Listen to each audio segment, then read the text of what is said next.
Desde já uma boa noite àqueles que nos ouvem de longe, um abraço muito especial, um abraço à nossa irmã Filomena, nosso irmão Alberto e a todos os outros. Mas vamos então ler na primeira carta a Timóteo, capítulo 3, e a palavra de Deus diz-nos assim: esta é uma palavra fiel, se alguém deseja o episcopado, excelente obra deseja. Convém, pois, que o bispo seja irrepreensível, marido de uma mulher, vigilante, sóbrio, honesto, hospitaleiro, apto para ensinar, não dado ao vinho, não espancador, não cobiçoso de torpe ganância, mas moderado, não contencioso, não avarento, que governe bem a sua própria casa, tendo os seus filhos em sujeição, com toda a modéstia. Porque se alguém não sabe governar a sua própria casa, terá cuidado da Igreja de Deus, não neófito, para que não, ensoberbecendo-se, não caia na condenação do diabo. Convém também que tenha bom testemunho dos que estão de fora, para que não caia em afronta e no laço do diabo. Da mesma sorte, os diáconos sejam homens não de língua dobre, não dados a muito vinho, não cobiçosos de torpe ganância, guardando o mistério da fé numa consciência pura. E também estes sejam primeiramente aprovados, depois sirvam, se forem repreensíveis. Da mesma sorte, as mulheres sejam modestas, não maldizentes, sóbrias e fiéis em tudo. Os diáconos sejam maridos de uma mulher e governem bem os seus filhos e as suas próprias casas, porque os que servem bem como diáconos adquirirão para si uma boa posição e muita confiança na fé que há em Cristo Jesus. Escrevo-te estas coisas esperando ir ver-te bem depressa, mas se tardar, para que saibas como convém andar na casa de Deus, que é a Igreja do Deus vivo, a coluna e firmeza da verdade. E sem dúvida alguma, grande é o mistério da piedade. Aquele que se manifestou em carne foi justificado em espírito, visto dos anjos, pregado aos gentios, querido no mundo e recebido acima na glória. E foi a leitura da palavra de Deus. Irmãos, podemos sentar, vamos ouvir então o nosso irmão Alberto, e um irmão que queira participar e que queira contribuir com o pensamento, esteja à vontade. Graças a Deus por sua palavra. Louvo ao Senhor por essa reunião importante de oração, intercessão, comunhão e estudo das Escrituras. Primeira Epístola de Paulo a Timóteo, capítulo 3, no verso 4. Que governe bem a sua própria casa, tendo seus filhos em sujeição, com toda a modéstia. Você conhece a frase, um por todos e todos por um? Ela não está na Bíblia. Não é um versículo das Escrituras, mas é uma frase que cabe bem ao nosso tema, aquilo que queremos abordar e falar. O peso e a responsabilidade de governar, de manter a família unida, com lealdade, principalmente amizade e compromisso. Um por todos e todos por um. É uma frase de Alexandre Dumas, um romancista do século XIX, de 1840, que retrata muito bem como deve ser a postura, a conduta dentro de uma casa da família. Quando se trata de família, não existe a frase de cada um por si. Sim, cada um vai dar individualmente contas a Deus sobre sua vida. Mas a responsabilidade dentro de casa vale muito este lema, um por todos e todos por um. Não é porque você vai governar a igreja que você, como bispo, como presbítero, vai administrar, supervisionar a congregação, a assembleia, que a sua casa tem que estar em ordem, em perfeitas condições. Na verdade, é ao contrário. Por sua casa estar bem administrada, em ordem, com compromisso, com amor ao Senhor, você pode, de fato, assumir responsabilidades dentro da igreja. O homem dentro de casa, ele não precisa ser apenas aquele conselheiro casual, dando apenas opiniões, mas ele tem que ser atuante, presente, conselheiro, amigo, leal, compromissado, determinado a instruir e a aplicar as Escrituras para um ambiente espiritual dentro de casa, onde tudo começa. Veja que o posicionamento do homem diante de Deus sempre deve assumir ou envolver a sua casa, a sua família. E é assim por toda a história que nós vamos observar. Veja Josué, o livro de Josué, no capítulo 24, no verso 15. Porém, eu e a minha casa serviremos ao Senhor. Este compromisso assumido por Josué não era apenas em buscar ao Senhor, mas também servir ao Senhor com toda a sua casa, com toda a sua família. E isso mostrava convicção, mostrava caráter, mostrava algo íntegro dentro daquela casa, daquela família. O plano de Deus sempre foi este. É para o homem com a sua casa, nunca sozinho. Vamos ver também em Gênesis capítulo 6, lá no verso 18. Quando o Senhor decidiu que ia julgar aquela sociedade antiga com o dilúvio, chamou Noé. E não deu exclusividade apenas a Noé, mas salvou Noé e toda a sua casa. Quando nós olhamos o capítulo 12 de Gênesis, capítulo 12, no verso 13, Deus promete a Abraão que ele seria uma bênção a todas as famílias da terra.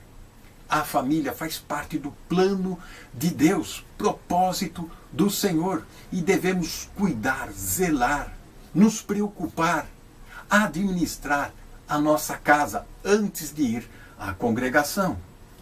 Gênesis capítulo 19, lá no verso 12, quando Deus ia destruir Sodoma e Gomorra pelos seus terríveis pecados, tirou Ló de lá. Mas não só Ló para ser salvo, levou também sua família.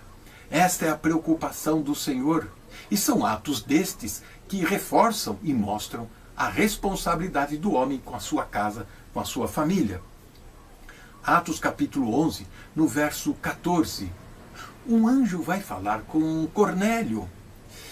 E ali fala exatamente o que deverias fazer: chamar Pedro, o apóstolo, o qual lhe dirá palavras mediante as quais será salvo, tu e toda a tua casa. Perceba só. Quando olhamos Atos 16, no verso 31, o carcereiro de Filipos, após aquele terremoto que houve, os prisioneiros, entre eles Paulo, de repente, no desespero que estava o carcereiro, ele ouve o discurso de Paulo: crê no Senhor Jesus e será salvo, tu e toda a tua casa, toda a tua família. Não há motivo para você entrar em pânico e desespero quando tudo está ruindo à sua volta. Esta frase chocou, de fato, estas pessoas, quando Deus vai salvar. Apesar de uma destruição, de um juízo, Deus se preocupa em preservar a família. Não pense que você vai levar vantagem em tudo, que você vai ser o exclusivo. Não. Deus tem uma preocupação, um plano para toda a tua casa, a tua família. Na condição de cabeça do lar, responsável, Deus vai pedir contas a você por ser o responsável dentro daquela casa. Os Três Mosqueteiros nos traz uma lição importante e que temos que observar. Veja que dos três aparece um quarto. Athos é um líder experiente, refletindo o homem líder dentro da sua casa. Porthos era o mais forte, leal. Aramis era um estrategista, alguém que sabia calcular, antever a situação, os perigos. E D'Artagnan era um jovem corajoso, disposto. Assim também devemos ser dentro de casa, defendendo e protegendo o nosso lar, a nossa família, os nossos. O nosso ensino, ou a falta deles, tem poder para, de uma maneira ou outra, afetar os nossos filhos por toda a vida.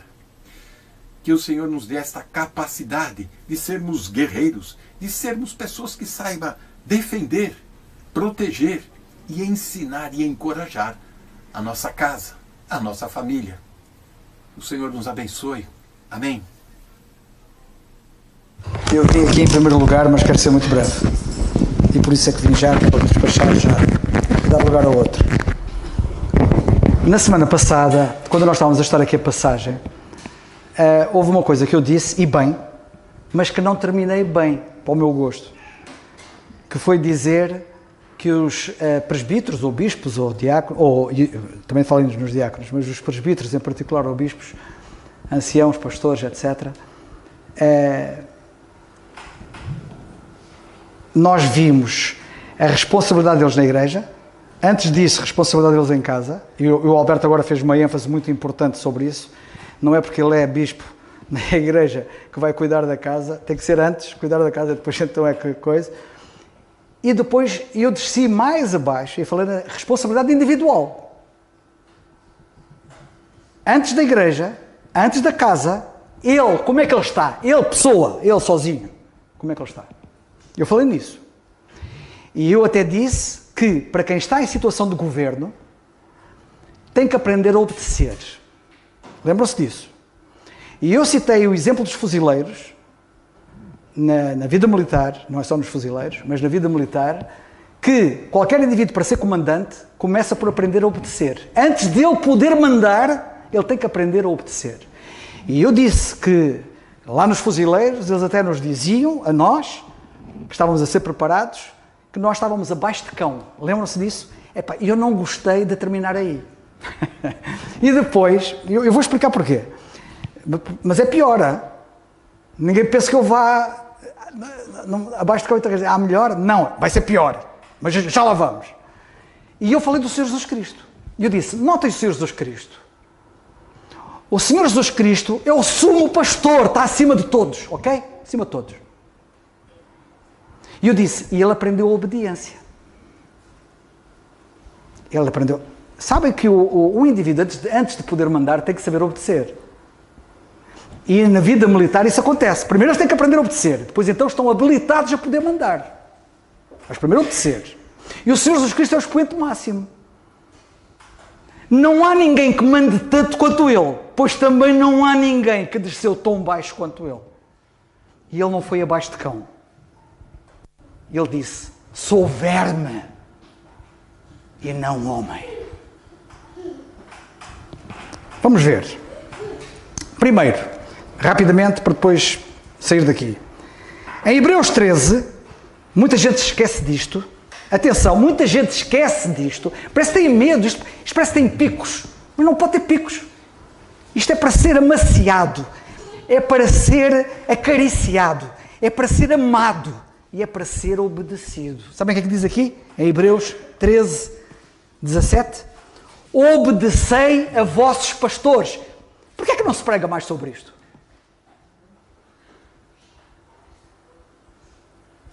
Obedecei.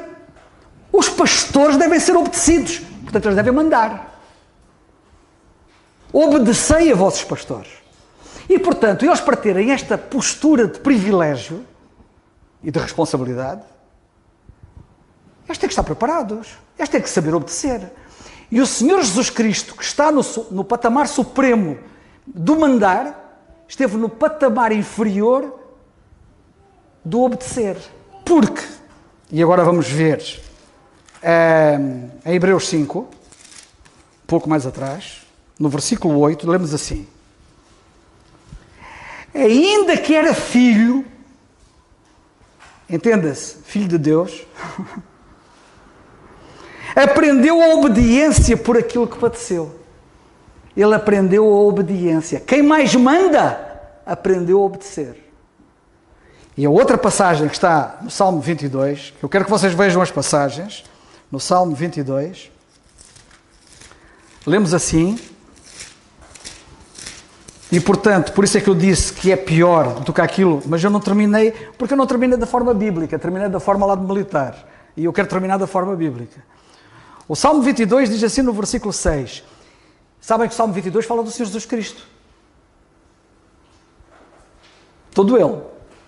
É aqui que está escrito, Deus meu, por que me desamparaste, etc. Versículo 6. E eu sou verme e não homem, o opróbrio dos homens e desprezado do povo. Sou verme. Verme é menos do que cão. Verme. Isto impressiona-me sobremaneira e deve ser o nosso paradigma, o nosso exemplo para nós prosseguirmos. Para terminar mesmo, só quero dizer mais o seguinte.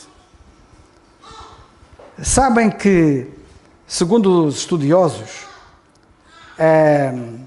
o tempo verbal de governar a casa, de governar bem a casa, já agora só um pequeno pormenor, deste capítulo 3 vezes lemos sobre governar a casa. 3 vezes. 3. É porque isto é importante. E, outra coisa curiosa, uma vez é dedicado aos diáconos, 2 vezes para os anciãos, que eles têm mais responsabilidade que os diáconos. E o tempo verbal, segundo os entendidos, de governa bem a tua casa, indica uma prática habitual. Habitual. Não é espasmódico. Espasmódico. É habitual. E por isso, o bispo, como lemos aqui, depois vamos lá chegar, lemos mais abaixo, não pode ser neófito. Não pode ser um indivíduo sem experiência. Outra coisa, é um indivíduo que governa a sua casa de forma experiente. Porquê? Porque ele vai governar outras famílias. Ele governa a sua família e lá na igreja vai ter outras famílias. Ele tem que ser um indivíduo experiente. Vai haver lá muitos casais novos. Ele tem que ser um exemplo. Como é que ele vai governar? E não digo mais, acho que já falei demais. Que Deus nos ajude.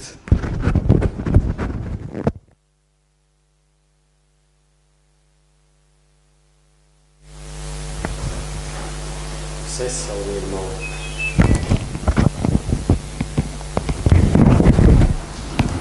se algum irmão quer partilhar connosco.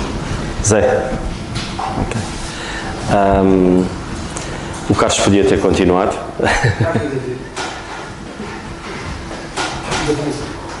David, se quiser. David. Força. Mas graças a Deus, eu não tenho nenhum pensamento para partilhar com os irmãos, mas simplesmente dizer que tanto o nosso irmão Alberto como o nosso irmão Carlos tocaram em assuntos que são muito importantes.